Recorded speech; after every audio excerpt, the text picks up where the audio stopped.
कक्षा 5 अपनी व्याकरण की पुस्तक निकालिए और उसमें निकालिए पेज नंबर 28 लिंग। तो बच्चा हमने इसमें लिंग पढ़ा था। लिंग के दो भेद होते हैं, पुल्लिंग और स्त्रीलिंग। तो हमने लिंगों की पहचान देखी थी, अलग अलग प्रकार से लिंगों की पहचान होती है। किस प्रकार से लिंग से स्त्रीलिंग पुल्लिंग से स्त्रीलिंग बनाते हैं आपने देखा था। अलग अलग प्रकार से हम पुल्लिंग से स्त्रीलिंग बनाते हैं। कुछ पुल्लिंग शब्द क्या होते हैं, बिल्कुल अलग होते हैं, और कुछ हमेशा एक ही रहते हैं, यानी कि पुल्लिंग में ही रहते हैं। तो एक बार हम दोहरा लेते हैं कि हमने क्या क्या पढ़ा था। देखिए, संज्ञा विकारी शब्द है। संज्ञा में लिंग, वचन और कारक के अनुसार परिवर्तन होता है। ठीक है, परिवर्तन होता है किसके अनुसार? लिंग, वचन और कारक के अनुसार परिवर्तन होता है। जिस संज्ञा शब्द में पुरुष जाति या स्त्री जाति का बोध होता है उसे लिंग कहते हैं। पुरुष जाति का बोध कराने वाले शब्द पुल्लिंग कहलाते हैं तथा स्त्री जाति का बोध कराने वाले शब्द स्त्रीलिंग कहलाते हैं। लिंग के अनुसार क्रिया का रूप भी बदल जाता है। जैसे कि मैंने बताया था आपको कि लिंग अगर स्त्रीलिंग होगा तो हम ज़्यादातर बोलेंगे वो कर रही है, खा रही है, लिख रही है, पढ़ रही है, जा रही है ना। और अगर पुल्लिंग होगा, लड़का होगा, तो हम बोलेंगे खा रहा है, गा रहा है, जा रहा है ना। तो क्रिया भी आपकी चेंज हो जाएगी। अब देखिए, इसका अभ्यास है मौखिक प्रश्न और लिखित प्रश्न। तो ये तो हम अपनी कॉपी में करेंगे, बाकी हम अपने जो पुस्तक है उसी में भरेंगे। जैसे उचित विकल्प पर सही का निशान लगाइए। तो बाल का स्त्रीलिंग है, बाल का स्त्रीलिंग होगा आपका बाला। यहाँ आपके पास दे रखा है बालक, बाला, बालिका, बाली। तो बाल का बाला। प्रिय, प्रिय का स्त्रीलिंग होता है प्रिया। ठीक है। अध्यापिका का पुल्लिंग, पुल्लिंग यानी कि पुरुष। तो अध्यापिका का होता है अध्यापक।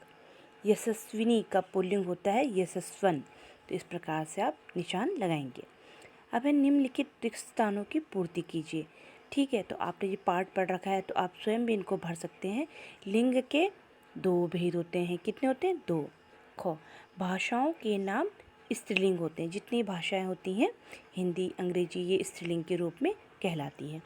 लिंग बदलने पर क्रिया का रूप भी बदल जाता है। जैसे कि मैंने आपको थोड़ी देर पहले बताया था कि लिंग जो होता है, लिंग का क्रिया पर भी असर पड़ता है। लिंग को देख के क्रिया भी बदल जाती है। पेड़ों के नाम पुल्लिंग होते हैं। जितने भी पेड़ होते हैं उनके नाम पुल्लिंग होते हैं। अब चौथे में क्या है बच्चा? नीचे दिए गए शब्दों को पहचान कर उसके सामने पुल्लिंग या स्त्रीलिंग लिखिए। जैसे भारत क्या है? तो भारत है देश, तो देशों के नाम आते हैं पुल्लिंग। गंगा, तो गंगा है नदी, नदियों के नाम आते हैं स्त्रीलिंग। दूध, दूध द्रव्य है पुल्लिंग। माला, माला हमारी स्त्रीलिंग होती है। मोती, जितने भी मोती मतलब आप आभूषण बोलेंगे तो ये पुल्लिंग होते हैं। हिंदी भाषा है तो ये भी स्त्रीलिंग है। जामुन पुल्लिंग, कटोरी स्त्रीलिंग, बुढ़ापा पुल्लिंग, खटिया स्त्रीलिंग। ठीक है, तो आपको इसी प्रकार से अपनी बुक में भरना है। अब पांचवा है, रंगीन शब्दों को लिंग बदलकर वाक्यों को फिर से लिखिए।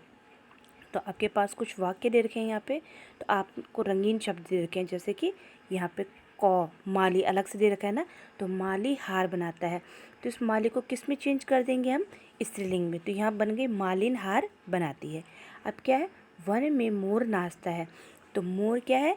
पुल्लिंग। तो हमने क्या करना है? इसका स्त्रीलिंग। तो वन में मोरनी नाचती है। गौ, गायक गीत गा रहा है। तो गायक का क्या हो जाएगा? गायिका गीत गा रही है। बैल घास खा रहा है। तो बैल का स्त्रीलिंग होता है गाय, गाय घास खा रही है। ठीक है।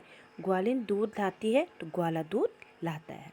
तो इस प्रकार से हमने इनको बदलना है। आगे देखेंगे 6 में क्या है? 6 में है निम्नलिखित शब्दों के पुल्लिंग बनाइए। ठीक है, यानी लिंग बदलिए। कुछ पुल्लिंग है, कुछ स्त्रीलिंग है। तो जैसे पुल्लिंग में चूहा है तो उसका स्त्रीलिंग हो जाएगा चूहिया। स्त्रीलिंग में इन्होंने दे रखा सेठानी, तो उसका पुल्लिंग हो जाएगा सेठ। ठीक है। फिर पुल्लिंग दे रखा अध्यापक, तो स्त्रीलिंग हो जाएगा अध्यापिका। स्त्रीलिंग में दे रखा गुणवती, तो उसका हो जाएगा गुणवत। फिर पुल्लिंग में राजा का रानी, स्त्रीलिंग में मादा का नर, फिर विद्वान का विद्वती और बाला का बाल। तो यानी कि कुछ आपको लिंग बदलने, कुछ पुल्लिंग से स्त्रीलिंग करने, कुछ स्त्रीलिंग से पुल्लिंग करने हैं। फिर आपका है रचनात्मक कार्य, ये आप स्वयं करेंगे। इसमें क्या है? नीचे बॉक्स में दिए गए शब्दों को पढ़कर पुल्लिंग व स्त्रीलिंग शब्दों की सूची बनाइए। ठीक है, यहाँ पे स्त्रीलिंग है, यहाँ पे पुल्लिंग है, तो आपने इनको छांटना है और अलग अलग करना है। तो आज आपका काम इतना ही है, आप इन सबको अपनी पुस्तक में भरिए। इसके प्रश्नोत्तर हम नेक्स्ट वीडियो में करेंगे। ओके।